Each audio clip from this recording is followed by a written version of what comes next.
Pipoca e Nanquim! Exato! Hoje a gente vai falar de Guerra Civil.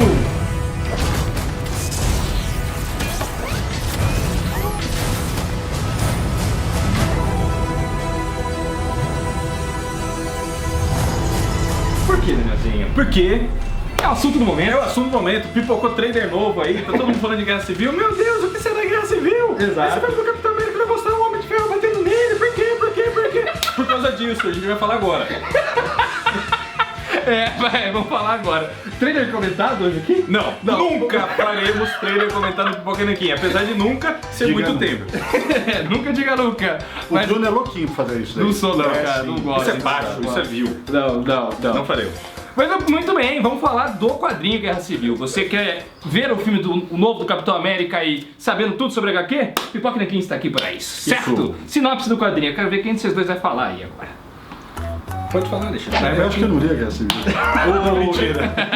Você quer falar? Manda bala aí. Vamos lá. Tem um grupelho de heróis lá, os Novos Guerreiros, que eles são, na verdade, um reality show de super-heróis bem rebas, assim. E eles se envolvem num conflito... Não, esse grupo ele existia há bastante tempo nos quadrinhos. Sim, mas é um grupelho. É, e agora eles resolveram fazer um reality show. Ah, sim. É um grupo formado por heróis jovens. Exatamente. Aí eles se envolvem num problema lá, eles estão pensando numa cena legal, eles descobriram uma casa que tá cheia de vilões rebas também, né? Sendo que alguns são bem poderosos e tal. E eles falam assim, pô, vai ser ótimo pro programa a gente enfrentar esses vilões aí. E aí nesse rolo tem uma briga lá, o Nitro, que é um vilão explosivo assim, ele se explode com o poder máximo e destrói alguns quarteirões do bairro onde eles estão. Ele mata... Inclusive escola, o ônibus escolar vai pros ares, mata um monte de criança, mata pessoas. Os próprios Jovens Vingadores só sobrevive o Speedball. Os Novos Guerreiros. Novos Guerreiros, Jovens Vingadores. Só sobrevive o Speedball e o resto vai tudo pro saco, cara. Caralho, é uma puta catástrofe assim. E antes disso, o universo Marvel já tinha visto o Hulk destruir, acho que Las Vegas. Tava tendo um monte de coisa envolvendo o super-herói, um monte de coisa ruim envolvendo o super-herói. E isso foi o estopim. Foi o estopim pra uma medida drástica. O governo propõe cadastrar e regulamentar a profissão de todos os super-heróis. É a lei de registro super-humano. Exatamente. O Homem de Ferro concorda, porque ele sempre foi, né, um patriotão, ele sempre lutou. O Tony Stark, ele sempre foi pró-governo norte-americano. Ele nada a favor com a onda, né? Sempre, claro, por conta da Não só patriotão, ele é mas- industrialista, né? Então, por É conta reacionário da pra caramba. armamentista, que ele ganha uma grana e tal, ele vai ficar a favor e o Capitão América fica contra. A partir de então, há uma cisão dos principais super-heróis da Marvel entre pró e contra. E o começo da história a gente vê vários heróis da Marvel que vão ficando a favor e vários que vão se posicionando contra. do Homem de Ferro e do Capitão América. mudam de opinião em várias ocasiões. Os três que estão encabeçando aí essa lei de registro, inclusive é o Reed Richards e o Homem-Formiga lá como jaqueta amarela dessa vez, Hank né? Pym. São as três mentes mais brilhantes do universo Marvel aí, do lado do registro, sabe? E o Capitão América, que é o lado contra, ninguém inclusive esperava que o Capitão América fosse ser contra isso daí. Eu acho que esse é o primeiro charme do quadrinho, assim. Eu também que acho. Os primeiros acertos foi o Mark Miller colocar o Capitão América, que seria uma escolha muito óbvia de ser a favor do ato do governo, né, do ato governamental, colocar ele contra, né? E isso rende uma discussão espetacular no gibi. Eu gostei, inclusive, aqui no nosso livro Quadrinhos do Cinema Volume 2, quem não sabe, a gente lançou 3 livros, hein, galera? Quadrinhos do Cinema 1, 2, 3, lá por 2011 e 2013. Nesse texto nosso aqui, a gente coloca, inclusive, uma explicação bem legal, eu até decidi resgatar isso, do porquê o Capitão América ficou desse lado. Capitão América tem os ideais iluministas típicos dos Estados Unidos quando da época de sua formação. O país grande e generoso de Lincoln, Washington e outros, que redigiu o texto inspirador da Constituição e adotou a Estátua da Liberdade como símbolo. Sabe? Então o Capitão América é esse símbolo da liberdade. Porque o que o governo está querendo fazer é privar os super-heróis, sei lá, não sei nem se é um direito deles, né, a privacidade deles, em troca da segurança. Eles partem da seguinte premissa, todo esse soldado, ele precisa passar pela academia, Bombeiro, pelo tiro de guerra e tudo mais. Polícia, os médicos precisam fazer uma faculdade, precisam ser registrados para agir em prol da humanidade, né, no caso, né? E os super-heróis também deveriam fazer isso, né? Não pode agir na ilegalidade. Você não pode, ganhou poder picado por uma aranha ali, fazer o que você bem entende na cidade. Mas o quadrinho ele começa... A maior parte das pessoas depois toma partido do Capitão América. Mas pelo menos até o número 4 e 5, antes que o Homem de Ferro comece a fazer um monte de besteira, que nem, sei lá, a clonagem do Thor, algumas coisas assim, você fica meio dividido. Você realmente fica dividido, porque a coisa não é tão preto no branco, assim. Não é tipo, o Capitão América tá certo, o Homem de Ferro tá errado. Pelo contrário, né? O Homem de Ferro tem muitos argumentos a favor que nem esses que vocês colocaram. Então, eu acho bem bacana a forma como o Mark Miller conduziu essa questão. Nos Estados Unidos, os próprios estados deles, né, os estados republicanos e democratas, eles ficaram balançados pela questão. Porque é isso, né? Um pensamento é o pensamento republicano e outro pensamento é o pensamento democrata. Grosso modo, vamos assim dizer. E, porra, fazia muito tempo que os quadrinhos não tinham um viés tão adulto e um viés político forte dessa maneira como foi proposto em Guerra Civil. A Marvel, ela tem esse apego assim à política, né? Ela consegue, por meio das HQs dela, colocar um posicionamento político. Ela fez isso muitas ocasiões, né? A questão é que, por exemplo, quando eles fizeram isso lá nos anos 70, com o caso Watergate, é um exemplo famoso, né? Que o Capitão América deixou de ser Capitão América e virou um nômade e tal. Os quadrinhos daquela época, eles ainda tinham aquela coisa da inocência e tal. Diferente de ler um quadrinho daquela época e de ler o Guerra Civil hoje, que o quadrinho já é moderno, ágil e já procura discutir certas questões numa profundidade um pouco maior, assim. Então, embora a Marvel sempre tenha sido politizada de várias maneiras, eu acho que o Guerra Civil ele é o teto o Guerra Civil, e na verdade todo o contexto do Guerra Civil, porque ela não está sozinha, né? A gente já fala sobre isso. Mas acho que chegou no ápice, assim. Eu também acho. É uma HQ que vem na esteira da guerra do Iraque, né? E toda a discussão do terrorismo e tudo mais. É pós 11 de setembro. Que os republicanos, eles colocam não, teve um atentado terrorista aqui, então a gente ataca lá e tudo mais. Exato. E gerou aquele caos completo que vivemos durante muitos anos, no mundo todo, né? Mas principalmente nos Estados Unidos. E vem nessa esteira da guerra do Iraque. É a Marvel se posicionando sobre a guerra. E dando sua visão sobre tudo que estava acontecendo. A guerra ao terror, assim. A guerra ao terror, exatamente. Lembrando que logo após o 11 de setembro, o Bush ele inseriu lá o Patriot Act, né? O ato patriótico, em que as autoridades tinham o direito de passar por cima dos direitos humanos, né? Então tinha suspeita de terrorismo, uma coisa assim. Eles podiam grampear telefone de qualquer um, podiam observar conversas de e-mail, acabava com a sua privacidade. Todo mundo era considerado um terrorista em potencial. Inclusive a própria população começou a confundir qualquer islâmico ali com alguém ligado à Al-Qaeda, sabe? Começou uma caça mesmo, igual o negócio dos super-heróis ali na Marvel, né? Foi algo mais ou menos parecido com o que aconteceu no macartismo lá nos anos 50. Isso, com os comunistas. Com os comunistas, exato. Não foi tão grotesco quanto foi nos anos 50, mas foi algo bastante grotesco, assim, né? Pensar acontecer em plenos dias de hoje. Inclusive, né, durante a HQ, a gente vê que os heróis que se revoltam, né, que não topam se registrar, eles são considerados rebeldes e eles são caçados. Fora da lei. São fora da lei. São caçados. O Homem de Ferro... Vou chegar nisso aí. O Homem de Ferro manda caçar esses heróis todos e prende numa prisão na zona negativa. O que não deixa de ser uma alusão a Guantánamo, que prendia um monte de gente depois do 11 de setembro, foi presa sem motivo algum, simplesmente pode ser um terrorista, sabe? E lá eles tinham os direitos humanos deles abandonados. Sim, total. Sabe? Torturados, interrogados. E a Guerra Civil mostra isso. E como o Daniel falou, na verdade a Guerra Civil é uma continuação de uma premissa que começa no Guerra Secreta. Guerra Secreta. Na Guerra Secreta, que saiu pela Salvat aqui no Brasil em um volume, né? Não o antigo. Isso, do Brian Bendis, que a Guerra Secreta mostra os heróis invadindo uma potência estrangeira. Ela Tivéria, né? Ela Tivéria. Mas invadindo uma potência estrangeira, igualzinho os Estados Unidos fez com o Iraque, com a suspeita de que lá tinha armas atômicas. Na potência estrangeira, a suspeita de que tinha as armas lá do Dr. Destino e tal, sei lá, uma coisa assim. Então, e no pós-Guerra Civil, nós temos o Invasão Secreta, né, que aí eles estão entre nós, e na sequência... E a paranoia de que tem terroristas entre nós, exato, é emulada ali pela presença dos Skrulls entre a gente também, né? Que culmina no Reinado Sombrio, que foi pós-reeleição do Bush. Isso. Então, quando o Bush foi reeleito, a Marvel entrou algum tempo depois eles entraram no Reinado Sombrio, com o Norman Osborn no poder. O Reinado Sombrio só para dar... O Tony Stark, que estava no comando da SHIELD pós-Guerra Civil, sai da SHIELD e entra o Norman Osborn, que é um puta vilão, E lá ele coloca um monte de vilão se passando por herói, né? É um nome maravilhoso pro segundo, pro mandato do Bush, né? Reinado Sombrio, é né? isso. E só depois que o Obama assumiu que... Lógico que sempre tem um atraso para a produção das histórias, né? Não é exatamente no mês. Mas na sequência, o Reinado Sombrio acaba e entra a Era Heróica, que é a volta dos grandes heróis. Então, e o fim dessa lei de registro de heróis. Sim, a Era Heróica põe fim a isso, não tem mais a lei. Então a Marvel traça desde o Guerra Secreta até o Era Heróica todo o posicionamento político dela em relação ao que está acontecendo dentro do país. Legal, muita gente né? não pega isso é maravilhoso. É muito bom, isso é trabalho de editor.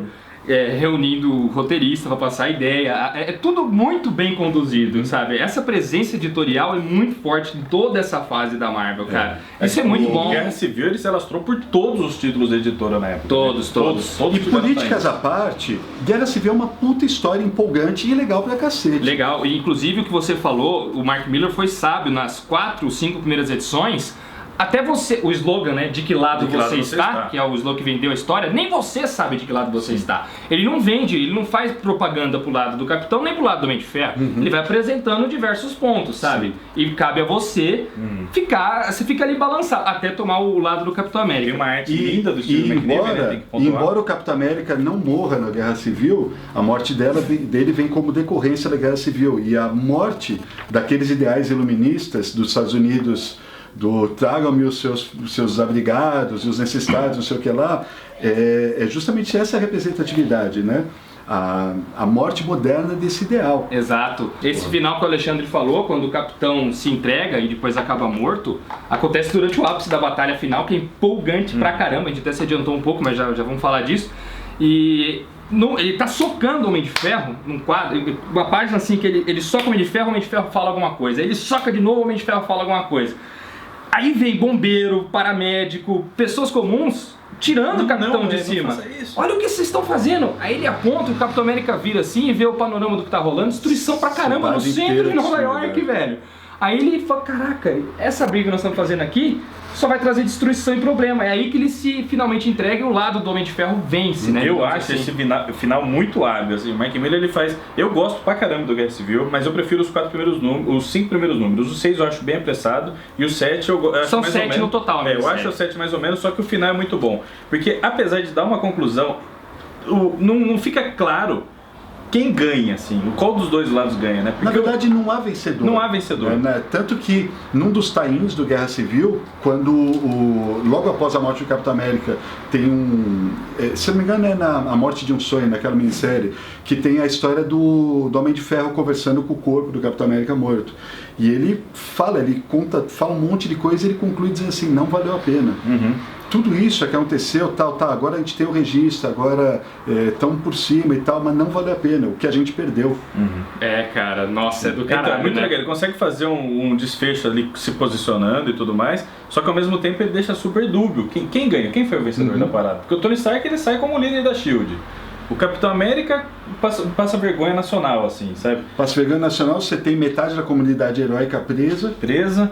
Alguns mortos. 2 equipes de Vingadores agora, uma...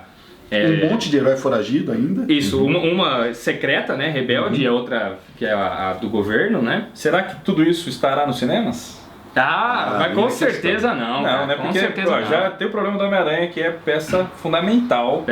Bom, embora o Aranha tenha sido confirmado no filme, e todo mundo sabe que isso daí vai roubar as atenções total, assim, não vai acontecer a mesma coisa que acontece na HQ, até porque se o Homem-Aranha aparecer e se revelar e não sei o que, não vai ter peso nenhum. Não vai ter peso nenhum, porque isso não foi construído antes no cinema. Exato. Isso aqui tem anos de construção do Aranha pra chegar naquele momento. Tem várias participações de personagens. Quando aparece o Justiceiro, vocês lembram? O nosso Justiceiro é fudido. Ele aparece resgatando o Homem-Aranha do esgoto. Porque o Homem-Aranha começa do lado do Homem de Ferro, depois troca de lado.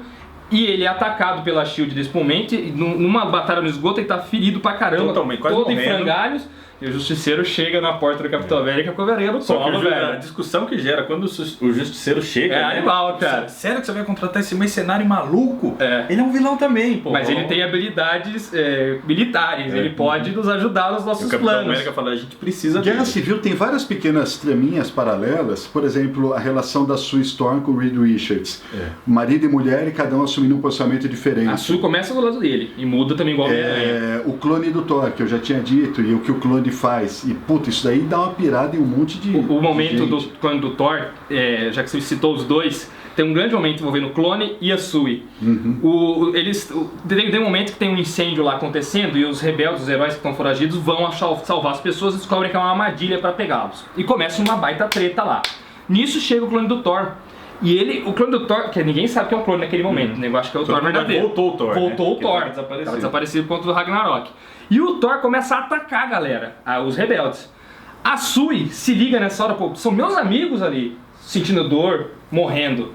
E ela gera um puta campo de força pra defender os amigos dela dos ataques do Thor, cara. Então é uma puta cena empolgante pra caramba. E é nesse momento que a Sue Richards sai do lado do marido dela e vai pro lado do Capitão América. E na hora que eles fogem. Nessa batalha, inclusive, morre um personagem, o Golias, né? Aquele gigante, ele é morto aí.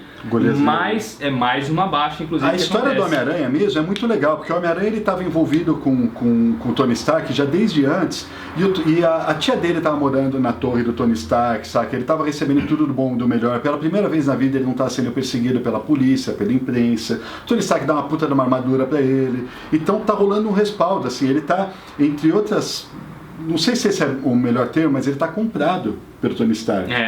Né? E ele passa por cima disso tudo e vê algo superior no pensamento dele, no ideal dele enquanto herói. E fala, porra, não é isso. É legal pra cacete a história da Aranha. É muito legal. O lance do Justiceiro também, Danielzinho, tem uma hora que o Capitão América recebe a proposta de 2 vilões pra ajudarem eles. Os 2 vilões chegam lá e falam, queremos ajudar vocês, Nossa, estamos a favor de vocês. O Justiceiro não pensa nisso, gente. Pá, pá, pá, pá. Velho, ele mata os dois. O que você fez? Eles são vilões procurados, é nosso trabalho e tal. O Capitão América dá uma surra nele, cara. E ele não revida, sai né? daqui. O Justiceiro não revida. É do caralho essa capitão, né? Tem esses momentos, exatamente, ele respeita o capitão. É autoridade, autoridade. hierarquia de comando. Exato, cara. Tem uns momentos em Guerra Civil que são aqueles momentos que você tá lendo de boa e você fica, caralho, você te tira uma reação, assim, sabe? Esse aí é um desses momentos chaves, cara. Bom, então, a gente tá falando, essas coisas não vão estar presentes no filme. Eu acredito que o filme deva criar uma situação de um acidente ou algo assim, que vai ser um estopim, e não deve ser nada tão grave quanto a história do Nitro, não sei. É suposição, né? Talvez vai envolver o Ossos Cruzados, pelo que estão falando aí, né? Algo assim. O Ossos Cruzados, do segundo filme. E, obviamente, Guerra Civil tem 50, 60, 100 heróis envolvidos. O filme tem até umas brincadeiras na internet, né? Expectativa, os caras tudo brigando, aquela página dupla. E realidade, vai ter 5 do lado e 5 do outro. Se entrasse o Demolidor do Netflix, o seu no Netflix, eu acho que cabia, seria muito louco. Quer dizer que não vai ser legal, né, cara? Vai ser legal pra cacete, porque vai ser algo que nunca foi visto. Exato, pô. A gente nunca imaginou lá, quando a gente começou a ler quadrinhos, que fosse acontecer um dia. Vão ser os mesmos diretores do Capitão América 2, que é um baita de um filme. O universo já está todo construído, tem muito personagem apresentado, tem chance de ser um filme legal, né? Tem. Eu não estou muito esperançoso com os filmes da Marvel, não. Mas uma cena que eu acho que eles vão fazer e que tem certeza que vai ficar linda de ver no cinema é o Capitão América fugindo do porta-aviões da SHIELD quando ele se nega a colaborar. Nossa, tem que ter essa cena. Essa cena é uma das melhores também aqui da HQ. Tem uma puta discussão com a Maria Hill, né? A Maria Hill tá convocando, ele nega. É uma baita discussão, só que ele nega... E ele fala, maldita você por me obrigar a fazer isso. Isso! Nossa, e ela fica indignada, ela tem certeza que o Capitão América tá do lado deles, né? Ela tem certeza absoluta. Todo mundo tinha convicção que ele fala, não, isso tá errado. Só que aí já tem a galera ali pra pegar ele e não deixar ele sair. Mas ele sai, bicho. Nossa, é uma cena, uma sequência. O McNiven é um baita de um artista, cara. Ele é um baita artista. Ele sabe... E aqui ele tava no auge dele. Tava no auge. Tava no auge mesmo. Ele... É o colorista ele também? Porque o colorista faz um trabalho excepcional também no quadrinho aí. Não lembro, não. É a Maury Hollowell. Ah, lembrou agora, né? Lembrei agora. Veio aqui. Ele sabe trabalhar cena de ação, velho, em página dupla. Porque a HQ tem muita página dupla e páginas com poucos quadros, pra dar espaço pra arte do McNiven, inclusive. Só que tem uns momentos muito intimistas, com close, assim, que ele também trabalha muito bem. A expressão dos personagens, assim, sabe? Pode crer. Tem um momento do Homem de Ferro que ele tá no velório do Golias. Aí, uma das mães das crianças que morreram lá atrás, quando o coisa explodiu, chega pra ele e entrega um boneco do Homem de Ferro. Olha, o meu filho morreu e você, olha só quem era o herói preferido dele. Entrega o boneco e fala, não esqueça o porquê que você tá lutando aqui. Um momento muito bonito, legal, né, cara? Aí você fica pensando do lado do Homem de Ferro. Tem um outro do lado do Capitão América que ele fala que se encontrou com um menino de uma instituição carente e prometeu que ia jogar beisebol com ele. Mas ele não pode ir lá, porque se ele for lá vai estar cheio de gente da SHIELD pra pegar ele. É isso que essa lei maldita tá tirando da gente. É a essência do que nós realmente fazemos, de quem nós realmente somos, do lado do Capitão. É legal, né? Legal. Essas dualidades que eles vão colocando ao longo Bom, da HQ. seguinte, se o cara quiser adquirir essas HQs para se preparar para o filme, como é que sai aqui, Bruno? Guerra Civil, encadernado, capa dura da Panini, vive saindo de novo. Eu entrei na Amazon daqui do Brasil, tá entre os 100 mais vendidos da Amazon atualmente. Poxa, Tá vendendo pra caramba isso daqui. Legal. Saiu originalmente como minissérie em 7 Em 7 edições, a partes gente lá, falou. quando saiu a HQ. HQ de 2007, né, se não me engano, nos Estados Unidos. Acho que tem 2008 entre os no Brasil. encadernados da Salvat. Tem o Guerra Civil em 2 partes, não, uma parte só Uma também, parte. uma parte só da Salvat também. E aí muita gente pergunta nos comentários pipoca, se eu ler só o encadernado eu entendo a história? Perfeitamente. Tudo, você entende tudo. Mas se você quiser correr atrás em sebo aí, tem os tie-ins, inclusive em Guerra Civil Especial. E tem o Guerra Civil Especial, foi a minissérie em 4 edições. São 4 edições, né? É, tem Da umas Panini. coisas bem bacanas. E nas revistas de linha saíram tie-ins que foram das próprias revistas dos heróis, né? Conta histórias paralelas. Essas tie-ins também foram encadernadas pela Panini no encadernado Vingadores Guerra Civil, que tem um Wolverine na capa assim. Também tá lá esse tie-in, então você pode ler os dois. Ler uma história daqui, uma história de lá, uma história daqui, uma história de lá. Mas leia Guerra Civil tranquilamente que você vai entender e vai se preparar pro E filme. prepare-se pro filme, é isso aí. Uma curiosidade antes de terminar o programa, eu tô lendo agora Astro City e tem uma história do Astro City que rola uma coisa muito parecida com Guerra Civil. O prefeito fica puto da vida com o que acontece, a mídia toda fica meio indignada com o que acontece e o prefeito ele fala, a partir de agora todos os heróis serão cadastrados. Fala uma coisa bem parecida com Guerra Civil. Eu não sei... Pô, não, se isso não é foi- antes de Guerra Civil, hein? Sim, é 97, 98. Não, mas sim, mas se for parar pra pensar, em Watchmen já tinha o decreto Kinney baixado. É verdade. Lembra que encerrou as atividades dos heróis e tal? Lembro. Também tem algo parecido naquela minissérie Lendas da DC, que saiu aqui no Grandes Clássicos DC. Também tem um negócio parecido com proibição de heróis e tal, nessa época também, da população se revoltando contra os heróis. Isso tem também no Lendas. Aliás, tem várias cenas legais aqui da população contra os heróis também. O Tocha Humana é agredido em frente a uma boate. Joga os negócios dele. Joga os humilha negócios ele e dele. tal. O Tony Stark também é confrontado por uma mãe que perdeu o filho. A HQ, o Mark Miller, ele sabiamente ele dá uma. Ele tira alguns caras poderosos do jogo, assim. Por Isso exemplo, bem o Doutor antes. Estranho. Não, mas aqui mesmo, ele tira o Doutor Estranho e bota ele pra meditar. Os X-Men falam, não, a gente não vai fazer nada. O Hulk antes já tinha sido mandado pro espaço. Já tava no e planeta o Hulk. Thor já tinha desaparecido também, estava morto, porque qualquer um deles, apenas qualquer um deles Descompensaria. desequilibraria. E o Doutor Estranho, que era o poderosão, ele vai falar assim, eu não vou tomar partido, a humanidade vai decidir o que é melhor, eu vou meditar. E os X-Men falam, vocês estão passando agora aquilo que a gente passou... Passou sempre. Exato. Se virem. Desde sempre. Então vocês se viram aí, nós não vamos ligar pra essas coisas É agora. uma manobra por conta do roteiro, É mas uma manobra vai entender. boa, é uma manobra boa. Eu acho que é bom isso daí, benéfico pro roteiro. Bacana. O Vigia ele coloca observando também, A né? vigia sempre. Ele coloca o Vigia É observando. da Marvel. Muito foda o quadrinho, se bobear, a melhor mega saga da Marvel aí dos últimos tempos. Ah, eu acho. Né? Eu acho E você que pode encontrar onde? na Comics! Óbvio. Loja patrocinadora aqui do Pipoca King, onde os quadrinhos se encontram, conforme diz o slogan. Os links da HQ e das especiais que tiverem por lá estão na descrição, certo? E agora você já sabe, gostou do programa, que eu tenho certeza que gostou? Deixa aí o seu joinha, certo? De que lado você está? Do lado do Pipoca King, obviamente. Claro, olha, boa. Foi boa, hein? Foi bom, não foi? Boa. O link, né? Daqui a um ano você acerta mais um. Daqui a um ano, tá certo. Vai, valeu aí, deixa o seu joinha então. Valeu, gente. Se inscreve no canal se você não está inscrito e compartilhe com seus amigos nas redes sociais. Compartilhar é muito fácil, é um clique que você dá aí embaixo. Certo, Danielzinho? Certo. Ajude o Pipoca aqui a continuar. Vai. Até mais, tchau, tchau.